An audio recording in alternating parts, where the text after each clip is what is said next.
Հայաստանի քաղաքացիներն առաջիկայում կկարողանան Բելգիա, նաև հնարավոր է Բենիլյուքսի այլ երկրներ մուտք գործելու վիզայի դիմումը ներկայացնել առավել հարմարավետ պայմաններով, այս մասին հայտնել է Բելգիայում Հայաստանի դեսպան Տիգրան Բալայանը։ Նա տեղեկացրել է, որ Բելգիան շուտով կբացի հյուպատոսական բաժին իր երևանյան դեսպանությունում, ինչը հնարավոր է դարձել Բելգիայի խորհրդարանում ներկայացված բոլոր քաղաքական ուժերի հետ աշխատանքի շնորհիվ։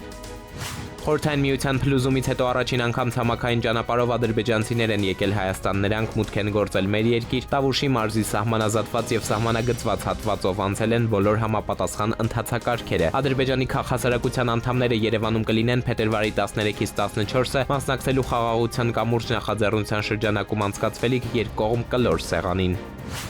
Թեպետ պաշտոնական թվերը վկայում են, որ Հայաստանում ավտոմեքենաների թիվն արագ աճում է, ներքին գործերի նախարարը Տարեկան Ամփոփիչ ասուլիսում հայտարարել է, որ անցած 2025 թվականին ճանապարհատրանսպորտային պատահարներից մահացության դեպքերի ընդհանուր թիվը նվազել է 50-ով, դրան նախորդած 2024 թվականի համեմատ։ Այդ տարում 333 մարդ էր դարձել ավտովթարների զոհ, նախորդ տարի այդ պատճառով մահացել է 283 քաղաքացի։ Արփինե Սարգսյանը նաև նշել է, որ բացառելու են առանց վարորդներին զգուշացնելու սխալ կայանված մեքենաների տարհանումը։ Մայրաթորին պատկանող Իզմիրլյան բժշկական կենտրոնում խուզարկություններ են կատարվել առանձնապես խոշոր չափերով հարկեր չվճարելուն ու փողերի լվացմանը վերաբերող քրեական վարույթի շրջանակում։ Հուշհաստատության տնօրենի աշխատասենյակի դիրավապահներն առգրավել են մի շարք փաստաթղթեր, վերցրել են նաև գումար։ Փաստաբան Էրիկ Ալեքսանյանը լրատվամիջոցների հետ զրույցում նշել է, ըստ էության տեղի ունեցողը վերաբերում է Հայաստանյայից առաքելական Սուրբ եկեղեցուն։ Ազգային ժողովն առաջին ընթերցմամբ հաստատել է օրենսդրական փոփոխությունը, որով Մայրաթոր Սուրբ Էջմիածնին այլևս անհատույց սեփականության իրավունքով հող չի տրամադրվի։ Նախագծին կողմ են քվեարկել իշխանականները 58 падգամավոր, դեմ են եղել 24-ը, եւս 3 խորհրդարանական ձեռնպահ։ Երբ օրենքը մտնի ուժի մեջ, Մայրաթոր Սուրբ Էջմիածնի տնօրինությանը հողերը կտրամադրվեն միայն օգտագործման իրավունքով։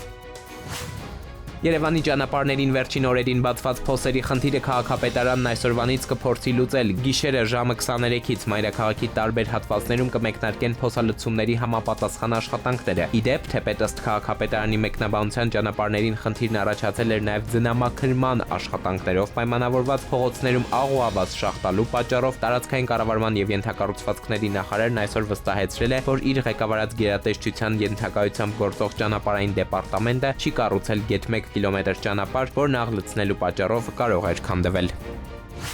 Հայ առաքելական եկեղեցին նշել է Տյառն ընթառաջը 40-օրական Հիսուսի ընծայումը տաճարին։ Տոնակատարությունը սկսվել է երեկոյան ժամերգությունից հետո, երբ եկեղեցական օրացույցով օրը փոխվել է։ Տոնի գլխավոր ուղերձը լույսի խորհուրդն է, խավարի ցրումը մեր Տիրոջ եւ Փրկչի լույսով։ Նախատոնակի արարողության ավարտին կատարվում է Անդաստանի արարողություն, որի ընթացքում օրհնվում են աշխարհի 4 ծագերը, իսկ եկեղեցական կանթեղներից վերցված կրակով վառվում են խարույկներ։ Կրակը քրիստոնեական ընկալմամբ խորհրդանշում է Հիսուս Քրիստոսի լույսն ու ջերմությունը։ Խարույկի վրայով թռչելը ժողովրդական սովորույթ է, որը եկեղեցին չի մերժում։ Մեկնաբանությունն է, որ թռչելով կրակի վրայով հավատացյալները ցույց են տալիս իրենց պատրաստակամությունը, միասին հաղթահարելու փորձությունները եւ թոթափելու անցյալի ծանրությունը։ Ի դեպ, Երևանի Սուրբ Աննա եկեղեցու բակում խարույկի վառման ընթացքում պատահաբար այրվել է նաեւ քահանայի փիլոնը։ Էդուարդ Պողոսյան, ժամ լրատվական։